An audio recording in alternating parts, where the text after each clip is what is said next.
नमस्कार साथियों, मैं आपका दोस्त लक्ष्मण श्रीवास्तव। आज हम बात करने वाले हैं प्रज्वल रेवन्ना सेक्स स्कैंडल के बारे में। आपने देखा होगा पिछले करीबन एक सप्ताह से ये टीवी और सोशल मीडिया की सुर्खियों पर बनी हुई है। ADS सांसद का अश्लील वीडियो वायरल का मामला। अश्लील वीडियो मामले में एक्शन में आई कर्नाटक सरकार।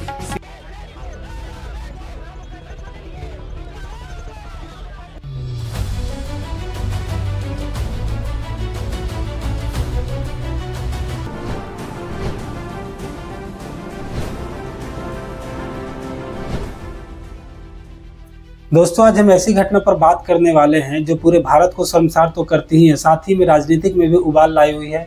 जो भी इस घटना को सुना है वो एकदम स्तब्ध है, एकदम शॉक है। मैं आपको वीडियो की शुरुआत में ही बता दूं कि प्रज्वल रेवन्ना आखिर है कौन, जिसमें 2900 से भी अधिक सेक्स वीडियोस बनाने के आरोप लग रहे हैं। साथ ही हजारों महिलाओं से भी अधिक, जिसमें ग्राम पंचायत के सदस्य, पुलिसकर्मी और सरकारी कर्मचारी, इवन उनकी पार्टी मेंबर के साथ। और आपको ये जानकर हैरानी होगी कि उनके घर की मेड तक के साथ सेक्स वीडियोस बनाने के आरोप सामने आ रहे हैं। प्रज्वल रेवन्ना की फैमिली बैकग्राउंड की बात की जाए तो इनके फैमिली में जो सबसे बड़ा नाम आता है HD देवगौड़ा, जो फॉर्मर PM थे। प्रज्वल रेवन्ना उनके ही पोते हैं। इनके फैमिली में दूसरे बड़े नाम की बात की जाए तो दूसरे बड़ा नाम है HD कुमारस्वामी, जो कर्नाटक के CM भी रह चुके हैं। ये इनके भतीजे हैं, यानी HD स्वामी इनके चाचा हैं। और इनकी खुद बात की जाए, प्रज्वल रेवन्ना की बात की जाए तो ये खुद कर्नाटक के हसन से ये MP रह चुके हैं और अभी प्रेजेंट में भी ये MP हैं। तो इतने परिचय से आपको ये पता चल चुका होगा कि ये कितने बड़े खानदान से आते हैं और ये इतने पावरफुल है कि मैं आपको बता दूं कि इनके लिए खुद 2024 लोकसभा चुनाव में मोदी जी इनके कॉन्स्टिट्यूएंसी में आते हैं और इनके लिए कैंपेन करते हैं, इनके लिए वोट का अपील करते हैं। हासन लोकसभा से NDA के सिर्फ प्रज्वल रेवन्ना 26 अप्रैल को इनके लिए आपका हर वोट मोदी को मजबूती देगा। दोस्तों, इतने सारे बातों से ये तो क्लियर हो जाता है कि जिनका जन्म बड़े परिवार में हुआ है, जिनकी पढ़ाई विदेशों में हुई है, उनकी संस्कार बहुत अच्छी ही होगी और वो कोई हैवानियत भरा काम नहीं करेंगे। आप प्रज्वल रेवन्ना को ही देखो, ये कितने रिस्पेक्टेड फैमिली से बिलोंग करते हैं, पर इनका जो आरोप सामने आ रहा है वो कितना घिनौना और कितना शर्मनाक है। जैसा कि आप सभी को पता है कि 2024 लोकसभा का चुनाव 19 अप्रैल से शुरू होकर 1 जून तक चलना है और इसका फाइनल रिजल्ट 4 जून को डिक्लेयर कर दिया जाएगा। पर बात करें 26 अप्रैल की तो कर्नाटक के 24 सीटों पर इलेक्शन होना था। पर 26 अप्रैल से 6 दिन पहले आप इस बात को ध्यान से सुने, यानी 20 अप्रैल को हसन कॉन्स्टिट्यूएंसी में, यानी हसन डिस्ट्रिक्ट में कुछ अज्ञात लोग आते हैं और कुछ अज्ञात लोग मार्केट में, ऑटो रिक्शा पे, छत पे, पार्क में, ट्रेन में, बस स्टॉप पर हजारों की संख्या में पेन ड्राइव फेंककर चले जाते हैं। हसन के लोग जैसे ही इस पेन ड्राइव को प्ले करते हैं वो देखते हैं कि उनके शहर के MP यानी प्रज्वल रेवन्ना का उस पेन ड्राइव में 2976 सेक्स वीडियोस पाया जाता है, जिसमें प्रज्वल रेवन्ना बहुत सारी औरतों के साथ, बहुत सारी लड़कियों के साथ ज़बरदस्ती, जोर ज़बरदस्ती करते दिखते हैं। जिसमें से काफ़ी लड़कियों को, काफ़ी औरतों को देखा जाता है कि वो काफ़ी चीख रही है, चिल्ला रही है, उनसे छोड़ देने की गुहार मांग रही थी। ये पेन ड्राइव वाली खबर जैसे ही प्रज्वल रेवन्ना और उनके पार्टी वर्कर को पता चलता है, वो तुरंत जाते हैं पुलिस स्टेशन और कंप्लेन करते हैं। और इस कंप्लेन में ये कहते हैं कि इलेक्शन से पहले ये इसलिए किया जा रहा है ताकि उनकी पॉलिटिकल छवि खराब की जा सके और उन्हें कोई वोट ना दे। पेन ड्राइव वाली वीडियो पर प्रज्वल रेवन्ना का ये बयान है कि जिस वीडियो में उनका चेहरा दिखाया गया है वो AI के थ्रू एडिट करके उनका चेहरा बनाया गया है। अब AI पे हम ये बता दें, मैं आपको ये बताना चाहता हूँ कि AI की नॉलेज हम जैसे आम आदमी को भी है। उतना मैच करना AI इम्पॉसिबल है। आपके चलने का स्टाइल, आपके बैठने का स्टाइल, आपके घर का सोफ़ा, आपके घर का चादर, स्टोर रूम, वो सारी चीज़ उतना मैच AI कर ही नहीं सकती। और अगर ये सारी वीडियो AI के थ्रू एडिट हैं ही तो एक समय के बाद दूध का दूध और पानी का पानी क्लियर हो ही जाना है। हसन के लोगों के बीच ये वीडियो आग की तरह फैलती रहती है, सब कुछ नॉर्मल चलता रहता है। प्रज्वल रेवन्ना इस बीच लोगों के बीच जाकर वोट भी मांगते हैं। पर समय आता है 26 अप्रैल का, जब हसन में वोटिंग होनी थी। वोटिंग होने के तुरंत बाद ही, यानी नेक्स्ट डे ही, प्रज्वल रेवन्ना जर्मनी निकल जाते हैं। आप हमारे स्क्रीन पे देख सकते हैं, ये उनकी टिकट की ओरिजिनल कॉपी है। प्रज्वल रेवन्ना के जर्मनी निकलने के तुरंत अगले ही दिन, यानी 28 अप्रैल को दोस्तों आप इस बात को ध्यान से सुने। 28 अप्रैल को एक 47 वर्ष की महिला जो प्रज्वल रेवन्ना के घर की मेड रह चुकी होती है, वो पुलिस स्टेशन पहुंचती है FIR करवाने। इस FIR में उनका ये कहना था कि जब वो प्रज्वल रेवन्ना के घर एज ए मेड काम करने गई थी तो वहाँ पहले 5 महिलाएं थी। उन्होंने जब काम स्टार्ट किया था तो बाकी 5 महिलाओं ने उन्हें प्रज्वल रेवन्ना से दूर रहने के लिए कहा था, उन्हें सचेत रहने के लिए कहा था। इस पर उनका ये कहना था कि प्रज्वल रेवन्ना का कुछ हरकत ठीक नहीं है।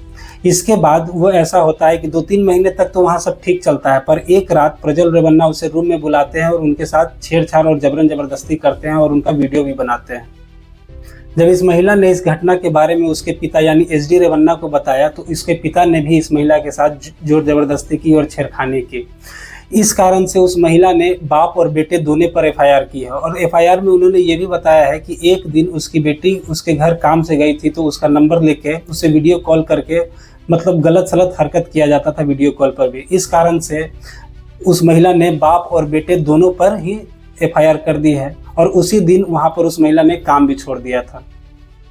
FIR के दौरान प्रज्वल रेवन्ना की मेड से ये पूछा गया कि आप इतने समय के बाद अभी इलेक्शन के टाइम FIR क्यों करने आई है, तो उस महिला का जवाब था कि वो काफ़ी डरी हुई थी, उन्हें जान से मारने की धमकी दी थी और अभी इस टाइम उन्हें हिम्मत मिली है जब ये खबर नेशनल लेवल की न्यूज़ बन चुकी है और उन्हें ये भी पता चला कि इतने सारे महिलाओं के साथ उत्पीड़न किया गया है तो उन्हें एक हिम्मत मिली। इस कारण से वो अभी इस खबर को लेकर सामने आई है और साथ ही यह FIR बाप बेटे दोनों पर दर्ज कर लिया गया है।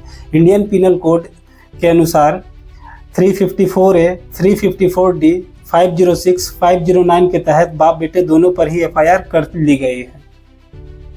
कुछ समय के बाद यह पेन ड्राइव कर्नाटक के women's commission chief Naga Lakshmi Chaudhary के पास पहुंचती है। जब नागा लक्ष्मी चौधरी इस पेन ड्राइव वाली वीडियो को देखती है तो ये बोलती हैं कि ये इंडियाज़ बिगेस्ट सेक्स स्कैंडल है ये, और उसके तुरंत बाद ही वो कर्नाटक के CM सिद्धारमैया और होम मिनिस्टर को एक लेटर लिखती हैं। लेटर में वो लिखती है कि इस केस पर सख्त से सख्त कार्रवाई होनी चाहिए और एक SIT टीम गठित करनी चाहिए। इनके इस रिक्वेस्ट के बाद एक SIT टीम गठित भी कर ली गई है और इंक्वायरी भी स्टार्ट हो चुकी है। अब आप सभी के मन में एक प्रश्न जरूर आ रहा होगा कि ये सब तो ठीक है, पर इतने सारे पर्सनल वीडियो लीक हुए कैसे? इतने सारे पर्सनल वीडियो लीक कोई खुद कर सकता है या तो कोई उसका बहुत करीबी ही कर सकता है। तो इस कहानी में जो एक नया नाम आता है, इस नाम को आप ध्यान से सुने। एक नया नाम है यहाँ पे कार्तिक गौड़ा। कार्तिक गौड़ा जो कि रेवन्ना फैमिली का पिछले 15 साल से ड्राइवर रहा है। कार्तिक के इतने करीबी होने के कारण रेवन्ना फैमिली ने कार्तिक के नाम से बहुत सारे ज़मीन भी लिए थे, पर जब ज़मीन वापस देने की बारी आई तो कार्तिक मुकर गया। कार्तिक का कहना था कि ये ज़मीन उसके नाम से है, इस कारण से वो उसे वापस नहीं करेंगे। ज़मीन वापस नहीं करने के कारण प्रज्वल रेवन्ना कार्तिक को और उसकी पत्नी को पीटता है। बस इसी का बदला लेने के कारण कार्तिक नौकरी छोड़ने से पहले उसकी सारी सेक्स वीडियो एक पेन ड्राइव में ले लेता है। दोस्तों अब आपको यहाँ एक बात समझनी होगी कि जब ये सारी कहानी चल रही थी तो जनता दल सेकुलर जो कि रेवन्ना और देवगौड़ा की अपनी फैमिली पॉलिटिकल पार्टीज है, वो उस समय कांग्रेस के साथ थी, वो उस समय कांग्रेस के साथ अलायंस में थी। तो इस कारण से कार्तिक जो कि रेवन्ना फैमिली का ड्राइवर था, वो उस समय बीजेपी लीडर देवराजे गौड़ा से मदद लेने का सोचा और सारी बातें देवराजे गौड़ा को बता दी। मैं यहाँ एक बात क्लियर कर दूं कि कार्तिक ने देवराजे गौड़ा से ही हेल्प इसलिए लिया क्योंकि देवराजे गौड़ा ही एक ऐसा लीडर था जो प्रज्वल रेवन्ना के अगेंस्ट में खड़ा होता था और वो इलेक्शन हार गया था। समय दर समय बीतती रहती है, कार्तिक और प्रज्वल रेवन्ना के बीच सारी चीज़ें वैसे ही चलती रहती है, पर समय आता है सितंबर 2030 का, जब जनता दल सेकुलर बीजेपी के साथ अलायंस कर लेती है। और ठीक कुछ समय के बाद ये भी कार्तिक और देवराजे गौड़ा को पता चलता है कि 2024 लोकसभा के चुनाव में हसन से फिर से एक बार प्रज्वल रेवन्ना को ही खड़ा कर दिया गया है। ये खबर सुनने के बाद कार्तिक और देवराजे गौड़ा ये सोचते हैं कि अगर फिर से वो इलेक्शन जीत जाता है तो सारी स्थिति एज इट इज़ रहेगी, महिलाओं पर यौन उत्पीड़न होता रहेगा और उसकी ज़मीन वापस ले ली जाएगी। इतने शर्मनाक घटना के बावजूद भी प्रज्वल रेवन्ना को ही हसन कॉन्स्टिट्यूंसी से टिकट दी जाती है और 26 अप्रैल को वोटिंग होने के बाद 27 अप्रैल को वो जर्मनी निकल जाते हैं। मैं पॉलिटिकल पार्टी से, जनता दल सेकुलर से और बीजेपी से ये पूछना चाहता हूँ कि आपने उन्हें जाने क्यों दिया? अगर इतनी महिलाओं के साथ उन्होंने उत्पीड़न किया है तो उसका सवाल जवाब कौन करेगा, उससे हिसाब कौन लेगा? अब इतनी बड़ी कहानी में सवाल ये उठता है कि यहाँ सबसे बड़ा नुकसान किसका है, पॉलिटिकल पार्टी का या रेवन्ना फैमिली का? नहीं, यहाँ सिर्फ और सिर्फ नुकसान है उन महिलाओं का जिसके साथ दुष्कर्म किया गया है। मैं बता दूं कि ये ठीक इलेक्शन से पहले पेन ड्राइव वाली घटना सिर्फ इसलिए की गई है ताकि ये एक पॉलिटिकल फेवर ली जा सके। मेरा उन सभी लोगों से ये विनती है कि पॉलिटिकल फेवर के लिए आप इतनी महिलाओं को शर्मसार नहीं कर सकते, क्योंकि महिलाओं का सम्मान करना हमारा कर्तव्य भी है और हमारा फर्ज भी है। तो दोस्तों, ये वीडियो यहीं तक थी। मिलते हैं नेक्स्ट वीडियो में। बाकी आपकी राय इस वीडियो पे क्या है हमें कमेंट करके ज़रूर बताएं। तब तक आप खुद का, अपने फैमिली का ख्याल रखें। मिलते हैं नेक्स्ट वीडियो में। धन्यवाद।